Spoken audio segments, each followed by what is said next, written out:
ಹಾಗೆ ಹಾಗೆ ಸಂಪರ್ಕದಲ್ಲಿರಿ ಗಂಗಾಧರ್. ಈಗ ನವೆಂಬರ್ 10ಕ್ಕೆ ವಿಚಾರಣೆಯನ್ನ ಮುಂದೂಡಿಕೆ ಮಾಡಲಾಗಿದೆ ಅನ್ನುವಂತಹ ಅಪ್ಡೇಟ್ ಸಿಗ್ತಾ ಇದೆ. ಈಗ ನೀವೇ ಹೇಳಿದ ಹಾಗೆ ಒಂದು ಕಡೆ ಈಗ ಕ್ಯಾಮ್ರಾದ ಎದುರುಗಡೆನೆ ವಿಚಾರಣೆ ಆಗಬೇಕು, ಯಾವುದೇ ರೀತಿಯಲ್ಲೂ ಸಮಸ್ಯೆಗಳು ಆಗಬಾರ್ದು ಮುಂದಿನ ದಿನದಲ್ಲಿ ಅವರ ಹೇಳಿಕೆಗಳಲ್ಲಿ ಆಗಿರ್ಬೋದು. ಇಂತಹ ಸಂದರ್ಭದಲ್ಲಿ ಈಗ ಇನ್ ಕ್ಯಾಮ್ರಾದಲ್ಲೇ ವಿಚಾರಣೆಗೆ ನಿರ್ಧಾರವನ್ನು ಕೂಡ ಮಾಡಿದೆ ಈಗ ಕೋರ್ಟ್. ನವೆಂಬರ್ 10ಕ್ಕೆ ಈ ವಿಚಾರಣೆಯನ್ನ ಮುಂದೂಡಿಕೆ ಮಾಡಲಾಗಿದೆ. ಈಗ ಬಂದಿರುವಂತಹ ಅಪ್ಡೇಟ್ಸ್ ಇದು. ನವೆಂಬರ್ 10ಕ್ಕೆ ವಿಚಾರಣೆಯನ್ನ ಮುಂದೂಡಿಕೆ ಮಾಡಿದ್ದಾರೆ ನ್ಯಾಯಾಧೀಶರು. ದೊಡ್ಡ ಮಟ್ಟದಲ್ಲಿ ಕುತೂಹಲ ಇತ್ತು ಇದೀಗ ಯಾವಾಗ ಡೇಟ್ ಫಿಕ್ಸ್ ಆಗತ್ತೆ ಏನು ಅಂತ ಹೇಳಿ. ಈಗ ಇದರ ಒಂದು ವಿಚಾರಣೆಯನ್ನೇ ನವೆಂಬರ್ 10ಕ್ಕೆ ಮುಂದೂಡಿಕೆ ಮಾಡಿದ್ದಾರೆ. ಈಗ ವಿಚಾರಣೆಯ ಸಂದರ್ಭದಲ್ಲಿ ಜಡ್ಜ್ ಹೇಳ್ತಾರೆ ಕ್ಯಾಮ್ರಾ ಎದುರೇ ವಿಚಾರಣೆಯನ್ನ ಮಾಡಬೇಕು ಅನ್ನುವಂತಹ ಒಂದು ನಿರ್ಧಾರವನ್ನು ಕೂಡ ತೆಗೆದುಕೊಂಡಿದ್ದಾರೆ. ಜೊತೆಗೆ ಮುಚ್ಚಿದ ಕೋಣೆಯಲ್ಲೇ ವಿಚಾರಣೆಗೆ ಜಡ್ಜ್ ನಿರ್ಧಾರವನ್ನ ಮಾಡಿದ್ದು ನವೆಂಬರ್ 10ಕ್ಕೆ ವಿಚಾರಣೆಯನ್ನ ಮುಂದೂಡಿಕೆ ಮಾಡಲಾಗಿದೆ. ಈಗ ಈ ಪ್ರಕರಣದಲ್ಲಿ ಇವತ್ತು ದೋಷಾರೋಪ ಆದಂತಹ ಸಂದರ್ಭದಲ್ಲಿ ಏನಾಗಬಹುದು ಅಂತ ಹೇಳಿ ಮುಂದಿನ ಸೋಮವಾರ ಸಂಜೆ 4 ಗಂಟೆಗೆ ವಿಚಾರಣೆ ಅಂತ ಹೇಳಿದ್ದಾರೆ ಇದೀಗ ನ್ಯಾಯಾಧೀಶರು. ಮುಂದಿನ ಸೋಮವಾರ ಸಂಜೆ 4 ಗಂಟೆಗೆ ವಿಚಾರಣೆಯನ್ನ ನಿಗದಿಪಡಿಸಲಾಗಿದೆ. ನವೆಂಬರ್ 10ಕ್ಕೆ ವಿಚಾರಣೆಯನ್ನ ಮುಂದೂಡಿಕೆ ಮಾಡಲಾಗಿದೆ. ಮುಂದಿನ ಸೋಮವಾರ ವಿಚಾರಣೆ ನಡೆಯುತ್ತೆ ಈ ಒಂದು ವಿಚಾರಕ್ಕೆ ಸಂಬಂಧಪಟ್ಟ ಹಾಗೆ. ಇವತ್ತು ಬಹಳ ಕುತೂಹಲ ಇತ್ತು. ಅದೇ ಕಾರಣಕ್ಕಾಗಿ ಇಡೀ ಒಂದು ಕೋರ್ಟ್ನ ಹಾಲ್ ಯಾವ ರೀತಿ ಆಗಿತ್ತು ಅಂತ ಹೇಳಿದ್ರೆ ವಕೀಲರಿಂದ ತುಂಬಿ ತುಳುಕ್ತಾ ಇತ್ತು. ಕುತೂಹಲ ಇತ್ತು ವಕೀಲರಿಗೂ ಏನಾಗಬಹುದು ಅನ್ನುವಂಥದ್ದು. ಇಂತಹ ಸಂದರ್ಭದಲ್ಲಿ ದೋಷಾರೋಪನ ಹೇಗೆ ಮಾಡೋದು, ದೋಷಾರೋಪವನ್ನ ಅಲ್ಲಿ ಪ್ರಶ್ನೆ ಮಾಡೋದು ಹೇಗೆ ಅಂತ ಕೇಳ್ತಾ ಇದ್ರು ನ್ಯಾಯಾಧೀಶರು. ದಯವಿಟ್ಟು ಹೊರಗಡೆ ಹೋಗಿ ಅಂತ ಕೂಡ ನ್ಯಾಯಾಧೀಶರು ವಕೀಲರಲ್ಲಿ ಮನವರಿಕೆಯನ್ನ ಮಾಡ್ತಾ ಇದ್ರು, ಅವರ ಹತ್ರ ಮನವಿಯನ್ನ ಮಾಡಿದ್ರು. ಇಂತಹ ಸಂದರ್ಭದಲ್ಲಿ ಇದೀಗ 1 ವಾರ ವಿಚಾರಣೆಯನ್ನ ಮುಂದೂಡಿದ್ದಾರೆ ನ್ಯಾಯಾಧೀಶರು. ಈಗ ಮುಂದಿನ ಸೋಮವಾರ 4 ಗಂಟೆಯ ವೇಳೆಗೆ ವಿಚಾರಣೆಯನ್ನ ಮಾಡೋದಕ್ಕೆ ಇದೀಗ ನ್ಯಾಯಾಧೀಶರು ನಿರ್ಧಾರ ಮಾಡಿದ್ದಾರೆ. ಇನ್ ಕ್ಯಾಮ್ರಾದ ಮುಂದೆನೆ ಆಗಬೇಕು ಈ ವಿಚಾರಣೆ ಅನ್ನುವಂತಹ ಒಂದು ಸೂಚನೆಯನ್ನ ಕೂಡ ಅವರು ಕೊಟ್ಟಿದ್ದಾರೆ. ಜೊತೆಗೆ ಮುಚ್ಚಿದ ಕೋಣೆಯಲ್ಲಿ ವಿಚಾರಣೆ ಆಗಬೇಕು ಅಂತ ಹೇಳಿ ಜಡ್ಜ್ ನಿರ್ಧಾರ ಮಾಡಿದ್ದಾರೆ. ಎಲ್ಲರ ಮುಂದೆ ದೋಷಾರೋಪ ಮಾಡೋದಕ್ಕೆ ಆಗೋದಿಲ್ಲ ಅನ್ನೋದನ್ನ ಕೂಡ ಹೇಳಿದ್ದಾರೆ. ಇದರ ಬಗ್ಗೆ ಇನ್ನಷ್ಟು ಡೀಟೇಲ್ಸ್ ಕೊಡೋದಕ್ಕೆ ನಮ್ಮ ರಿಪೋರ್ಟರ್ ಗಂಗಾಧರ್ ವಾಗಟ ನೇರ ಸಂಪರ್ಕದಲ್ಲಿ ಜಾಯ್ನ್ ಆಗಿದ್ದಾರೆ. ಮತ್ತೆ ಗಂಗಾಧರ್, ಈಗ ನವೆಂಬರ್ 10ಕ್ಕೆ ವಿಚಾರಣೆಯನ್ನು ಮುಂದೂಡಲಾಗಿದೆ. ಅಂದ್ರೆ ಚಾರ್ಜ್ ಫ್ರೇಮ್ನ ದಿನಾಂಕವನ್ನೇ ಅವತ್ತು ಘೋಷಣೆ ಮಾಡ್ತಾರಾ ಹೇಗೆ?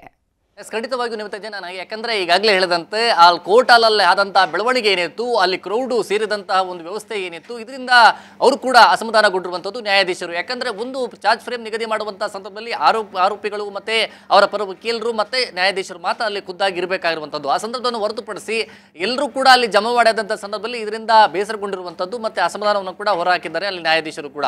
ಹೀಗಾಗಿ ನವೆಂಬರ್ 10ನೇ ತಾರೀಕು ಸಂಜೆ 4 ಗಂಟೆಗೆ ಚಾರ್ಜ್ ಫ್ರೇಮ್ ನಿಗದಿ ಮಾಡುವಂಥ ನಿಟ್ಟಿನಲ್ಲಿ ವಿಚಾರಣೆಯನ್ನ ಮುಂದೂಡಿಕೆಯನ್ನ ಮಾಡಿದ್ದಾರೆ.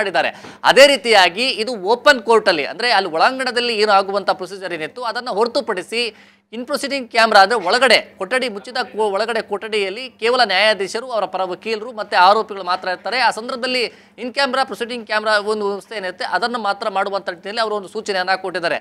ಈ ರೀತಿ ಬೆಳವಣಿಗೆ ಆದಂತಹ ಸಂದರ್ಭದಲ್ಲಿ ಅಲ್ಲಿ ಕೇವಲ ನ್ಯಾಯಾಧೀಶರು ಮತ್ತೆ ಅವರ ಪರ ವಕೀಲರು ಮತ್ತೆ ರೈಟರ್ ಮಾತ್ರ ಇರ್ತಾರೆ. ಅವರನ್ನ ಸ್ಟೇಟ್ಮೆಂಟ್ ಅನ್ನು ತೆಗೆದುಕೊಂಡು ಚಾರ್ಜ್ ಫ್ರೇಮ್ ನಿಗದಿ ಮಾಡುವಂಥ ನಿಟ್ಟಿನಲ್ಲಿ ಟ್ರಯಲ್ ಪ್ರಾರಂಭ ಮಾಡೋಕೆ ದಿನಾಂಕವನ್ನ ನಿಗದಿ ಮಾಡುವಂಥದ್ದು, ದೋಷಾರೋಪ ನಿಗದಿ ಮಾಡುವಂಥ ಸಂದರ್ಭದಲ್ಲಿ ಅದನ್ನ ಪ್ರೊಸೀಜರ್ ಮಾಡುವಂಥ ನಿಟ್ಟಿನಲ್ಲಿ ಈಗ ಮುಂದಾಗಿರುವಂಥದ್ದು. ಯಾಕಂದ್ರೆ ಆ ಇವತ್ತಿನ ನಟ ದರ್ಶನ್ ಅಂಡ್ ಗ್ಯಾಂಗ್ ಅನ್ನ ಜೈಲಿಗೆ ಕರ್ಕೊಂಡ್ಬಂದಂತಹ ಸಂದರ್ಭದಲ್ಲಿ ಆದಂತಹ ಒಂದು ಬೆಳವಣಿಗೆ ಏನಿದೆ, ಅಲ್ಲಿ ಹೆಚ್ಚು ಜಮಾವಣೆ ಆದಂತಹ ಒಂದು ವ್ಯವಸ್ಥೆ ಏನಿದೆ, ಈ ಸಂದರ್ಭದಲ್ಲಿ ಅವರನ್ನ ಕೇಳ್ಕೊಂಡ್ರು ಕೂಡ ಅಲ್ಲಿ ಯಾರು ಕ್ರೌಡ್ ಮೂವ್ಮೆಂಟ್ ಏನಿತ್ತು ಅವ್ರು ಯಾರು ಕೂಡ ಹೊರಗಡೆ ಹೋಗೋಕ್ಕಾಗಿಲ್ಲ. ಯಾಕಂದ್ರೆ ಆರೋಪಿಗಳು ಒಳಗಡೆ ಹೋಗೋಕ್ಕೆ ಅಲ್ಲಿ ಸಾಕಷ್ಟು ಅಲ್ಲಿ ಪೊಲೀಸರು ಒಳಗಡೆ ಕರ್ಕೊಂಡು ಹೋಗುವಂಥ ಪ್ರಯತ್ನಕ್ಕೆ ಕೂಡ ಸಾಕಷ್ಟು ಹರಸಾಹಸವನ್ನ ಪಡಬೇಕಾಯಿತು. ಅಷ್ಟು ಕ್ರೌಡು ಒಳಗಡೆ ಎಲ್ಲ ಕೂಡ ಸೇರ್ಕೊಂಡು ಈ ಸಂದರ್ಭವನ್ನ ಅಲ್ಲಿ ನ್ಯಾಯಾಧೀಶರು ಕೂಡ ಅವರನ್ನ ಹೊರಗಡೆ ಕರ್ಕೊಂಡ್ಬರ್ಬೇಕು, ಎಲ್ಲ ಒಳಗಡೆ ಹೋಗಿ ಅಂತಂದ್ರೂ ಕೂಡ ಅಲ್ಲಿ ಸಮಸ್ಯೆ ಆಗಿತ್ತು. ಇದೇ ಕಾರಣಕ್ಕೋಸ್ಕರ ಈಗ ನವೆಂಬರ್ 10ನೇ ತಾರೀಕು ಸಂಜೆ 4 ಗಂಟೆಗೆ ವಿಚಾರಣೆಯನ್ನ ಮುಂದೂಡಿಕೆ ಮಾಡಿದ್ದಾರೆ. ಮುಂದೂಡಿಕೆ ಮಾಡಿದ್ದು ಅವತ್ತು ಕೂಡ ಅವರು ಖುದ್ದಾಗಿ ಬರಬೇಕಾಗುತ್ತೆ. ಆದರೆ ಅವತ್ತಿನ ದಿನ ಎಲ್ಲ ವ್ಯವಸ್ಥೆಯನ್ನು ಆಗಿರುತ್ತೆ. ಪ್ರೊಸೀಜರ್ ಕ್ಯಾಮ್ರಾ ಒಳಗಡೆ ಇನ್ ಕ್ಯಾಮ್ರಾ ಪ್ರೊಸೀಜರ್ ಏನಿರುತ್ತೆ ಪ್ರೊಸೀಜರು ಆ ಒಳಗಡೆ ಮಾತ್ರ ಕೊಠಡಿಯ ಒಳಗಡೆ ಇಟ್ಕೊಂಡು ಎಲ್ಲ ಒಂದು ಸ್ಟೇಟ್ಮೆಂಟ್ ಅನ್ನ ಮಾಡುವಂತ ನಿಟ್ಟಿನಲ್ಲಿ ನ್ಯಾಯಾಧೀಶರು ಮುಂದಾಗುವಂಥದ್ದು. ಆ ಸಂದರ್ಭದಲ್ಲಿ ಯಾವುದೇ ರೀತಿಯ ಸಮಸ್ಯೆ ಇರೋದಿಲ್ಲ ಅನ್ನೋದು ಆ ನ್ಯಾಯಾಧೀಶರ ಒಂದು ಅಭಿಪ್ರಾಯ ಆಗಿರಬಹುದು. ಅದೇ ಕಾರಣಕ್ಕೋಸ್ಕರ ಇವತ್ತು ವಿಚಾರಣೆಯನ್ನ ಮುಂದೂಡಿಕೆ ಮಾಡಲಾಗಿದೆ. ಯಾಕಂದ್ರೆ ಬಹಳ ಕುತೂಹಲ ಇತ್ತು. ಇವತ್ತೇ ಚಾರ್ಜ್ ಫ್ರೇಮ್ ದೋಷಾರೋಪ ನಿಗದಿ ಮಾಡುವಂತ ನಿಟ್ಟಿನಲ್ಲಿ ಟ್ರಯಲ್ಗೆ ಆ ದಿನಾಂಕವನ್ನ ಫಿಕ್ಸ್ ಮಾಡಬಹುದು ಅಂತೇಳಿ ಬಹಳ ಕುತೂಹಲ ಇತ್ತು. ಆದರೆ ಈ ಒಂದು ಇವತ್ತಾಗಿರುವಂತಹ ಬೆಳವಣಿಗೆ ಏನಿತ್ತು ಕೋರ್ಟಲ್ಲಿ, ಈಗ ಈ ಕಾರಣಕ್ಕೋಸ್ಕರ ಇವತ್ತು ಅದನ್ನು ಮುಂದೂಡಿಕೆಯನ್ನು ಮಾಡಿದರೆ ಬಹುತೇಕವಾಗಿ ಅವತ್ತು ಚಾರ್ಜ್ ಫ್ರೇಮ್ ನಿಗದಿ ಆಗುವಂಥ ಸಾಧ್ಯತೆಗಳು ಹೆಚ್ಚಾಗಿರುವಂಥದ್ದು. ಯಾಕಂದರೆ 2-3 ಬಾರಿ ಇದೇ ರೀತಿಯಾಗಿ ಕಂಟಿನ್ಯೂ ಆಗ್ತಾ ಇದೆ, ಚಾರ್ಜ್ ಫ್ರೇಮ್ ನಿಗದಿ ಮಾಡೋಕ್ಕೆ ಆಗ್ತಾ ಇಲ್ಲ. ಆದರೆ ಇವತ್ತು ಫೈನಲ್ ಹಾಗೇ ಆಗ್ಬಿಡುತ್ತೆ ಎಂದು ಕೂಡ ಭಾಳ ಕುತೂಹಲ ಇತ್ತು.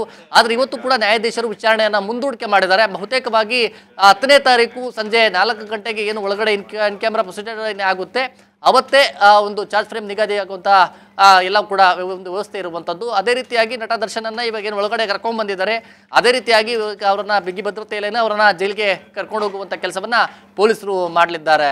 ನವಿತಾಜಿ, ಒಂದು ಕಡೆ ಮುಚ್ಚಿದ ಕೋಣೆಯಲ್ಲಿ ಈ ಒಂದು ಇನ್ ಕ್ಯಾಮರಾ ಮುಂದೆ ಪ್ರೊಸೀಡಿಂಗ್ಸ್ ಆದರೆ ಆಗ ಬೇರೆ ಯಾರಿಗೂ ಆರೋಪಿಗಳು ಹಾಗೆಯೇ ಅವರ ಪರ ವಕೀಲರನ್ನು ಹೊರತುಪಡಿಸಿದ್ರೆ ಯಾರಿಗೂ ಕೂಡ ಅಲ್ಲಿ ಅವಕಾಶ ಇರೋದಿಲ್ವಾ ಹೇಗೆ?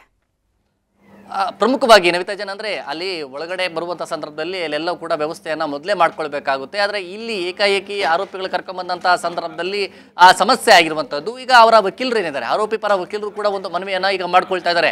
ಜಡ್ಜ್ ಚೇಂಬರ್ ಅಂದರೆ ನ್ಯಾಯಾಧೀಶರ ಒಂದು ಚೇಂಬರ್ ಏನಿದೆ, ಆ ಚೇಂಬರ್ ಒಳಗಡೆನೆ ಮಾಡಿ ಅಂತೇಳಿ ಒಂದು ಮನವಿಯನ್ನು ಕೂಡ ಅವರು ಮಾಡ್ಕೊಂಡಿರುವಂಥದ್ದು. ಈಗ ಅದಕ್ಕೆ ಯಾವ ರೀತಿ ಕೂಡ ಇನ್ನೂ ನ್ಯಾಯಾಧೀಶರು ರಿಯಾಕ್ಟ್ ಆಗಿಲ್ಲ. ಕೇವಲ ಅವರು ಒಂದು ಮನವಿಯನ್ನು ಮಾಡ್ಕೊಂಡಿದ್ದಾರೆ. ಆ ಮನವಿಗೆ ಸಂಬಂಧಪಟ್ಟಂತೆ ಅವರು ಕೂಡ ಆರೋಪಿ ವಕೀಲರು ಆರೋಪಿಗಳನ್ನು ನಾವು ಕರ್ಕೊಂಡ್ಬರ್ತೀವಿ, ನಿಮ್ಮ